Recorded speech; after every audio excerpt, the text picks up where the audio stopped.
Social media platform singda thagal iba pau amadi thangai shengba media farm singna fongliba pau ani ki khetnaba asi miyamda mamutana khanghanaba All Manipur Working Journalists Union amadi Editors Guild Manipur na miyamgi oiva awareness program pangthokpagi tangai fadaba leire haina Directorate of Information and Public Relations ki Director Ngangom Utamna phongdokre Press Information Bureau PIV Regional Office Imphal na Sinduna Hotel Imphal da pangthokiba nongmagi oiva media workshop da phongdokibani Art and Culture, Youth Affairs and Sports amadi Cyber Security Awareness da yumfam oiraga pangthokiba thauram aduda Director Utamna makha taraduna social media platform singda Khudaki oiva pau thagalakpada marik chumdaba amadi pamdaba thaudok thokpa yaba machak yauri maramasina miyamna social media da thagalakliba pau singda hena thazaba thambagi mahutta media farm singna ningthina yengsilaba matungda marik chumna fonglakliba pau singda ahenba mityeng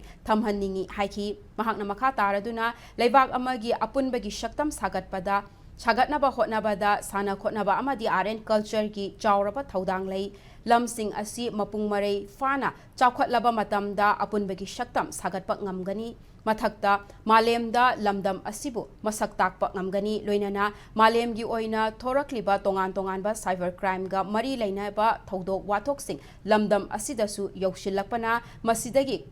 kanjanaba miyamna haishingna chatpa matam oire haiki Media trust, media level of transparency, accountability. Masai social media no form to be accountable or not, accountability like Mayama follow the like the ma earning her Allah Trakandama mangi mutini no accountable or TV channel amagi aran ko pa form matam da leba watho matam da jail changoya ni accountable or aduna sumaina Alkoi kayam accurate way accountable way kayam transparent way alkoi na tamaina pau je maga tamaina wari ji mayam da thamaki hai je khangal laga alkoi na moida kaya public ta si ani ki difference khangal laga koi ki praise se si credibility se na aga thamaga miyam bi se ba to mina kisi